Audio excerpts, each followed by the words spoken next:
Good morning বন্ধুরা, আশা করি তোমরা খুব ভালো আছো আর সুস্থ আছো। আমিও খুব ভালো আছি। আজকে আমি চলে এসেছি সরস্বতী পুজোর সারাটা দিন আমরা কেমনভাবে কাটিয়েছিলাম তার ভিডিও নিয়ে। অন্যবারের থেকে এবছরের সরস্বতী পুজোটা আমার একটু অন্যরকমভাবেই কেটেছিল। আসলে যেহেতু অসুখ চলছে, তাই কোনো রকম পুজোর জোগাড় বা অঞ্জলি কোনোটাই কিন্তু আমরা দিতে পারিনি। তাই সকালবেলা ঠাকুরের কোনো ভিডিও তোমাদের জন্য করতে পারিনি। এই যে ভিডিওটা দেখছো, এটা কিন্তু পুজো হয়ে যাওয়ার পর আমি তোমাদের জন্য ভিডিওটা করেছি, যে আমাদের অ্যাপার্টমেন্টের ঠাকুরটা কেমন হয় সেটা দেখানোর জন্য। তারপরে কিন্তু আমাদের ব্রেকফাস্টের ব্যবস্থাও ছিল, লুচি, আলু ফুলকপির তরকারি, মিহিদানা। সকাল থেকে কিন্তু জলখাবার, লাঞ্চ, ডিনার সবের ব্যবস্থা কিন্তু ফ্ল্যাটে এবছর করা হয়েছিল।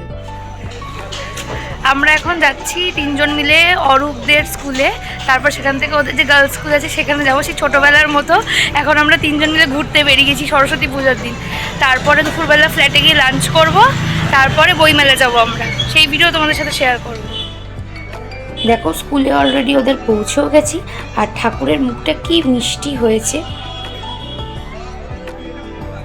আসলে স্কুল লাইফটা কি বলতো, এই যেগুলো গেছিলাম বলে স্কুল লাইফটাকে যেন মনে হচ্ছে ফিরে ফিরে পেয়েছি। আমরাও কিন্তু স্কুলে এরকম এক্সিবিশন হতো, ছবি আঁকতাম, এগুলো টানানো হতো, সারাটা দিন কিন্তু এসব ব্যস্ত থাকতাম। মানে এক সপ্তাহ ধরে কিন্তু পড়াশোনা পুরোপুরি বন্ধ, এবং স্কুলের কাজেই কিন্তু ব্যস্ত থাকতাম। ঠাকুর আনা থেকে শুরু করে পরিষ্কার পরিচ্ছন্ন করা, আলপনা দেওয়া, সব স্মৃতিগুলো মনে পড়ে যাচ্ছিলো। রাস্তায় যেতে যেতে একটা ছোট্ট প্যান্ডেলেরও ভিডিও করি। দেখো প্যান্ডেলটা কি সুন্দর হয়েছে।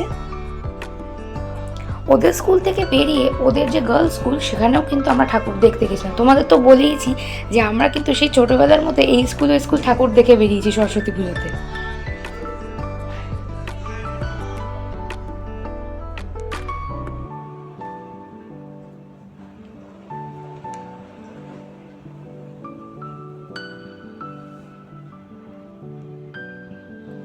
স্কুলের ঠাকুর দেখা পর্ব শেষ করে আমরা তিনজন মিলে চলে গেছিলাম টালা প্রত্যয়ে।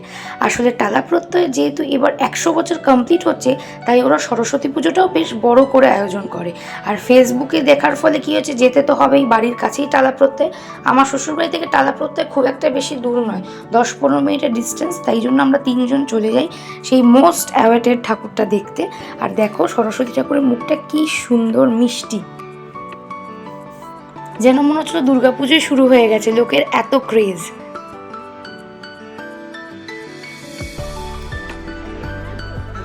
টালা প্রত্যয়ে ঠাকুর দেখা শেষ করে আমরা আবার ফ্ল্যাটে ফিরে আসি লাঞ্চের জন্য। লাঞ্চে ছিল খিচুড়ি, তারপরে লাবড়ার তরকারি, বেগুনি, চাটনি, পাঁপড়, মিষ্টি। আমরা লাঞ্চ করার পর ডিসাইড করি যে এরপর আমরা বইমেলা যাব তিনজন মিলে। কারণ অরূপরা যেহেতু আমরা যেহেতু বাইরে ছিলাম, তাই জন্য আমাদের বইমেলা যাওয়াও হয়নি। তো অলরেডি আমরা বইমেলাতে চলেও গেছি, বই ফইও কিনে ফেললাম অনেক রকমের, আর খাওয়া দাওয়াও করেছি। বইমেলা মানে তো শুধু বই কেনা না, তার সাথে খাওয়া দাওয়া। তো বইমেলা ঘুরে যখন সন্ধেবেলা বাড়ি ফিরি, তো ছাদে আমাদের আবার একটা প্রোগ্রামের অ্যারেঞ্জমেন্ট করা হয়েছিল। তো দেখতেই পাচ্ছ তোমরা।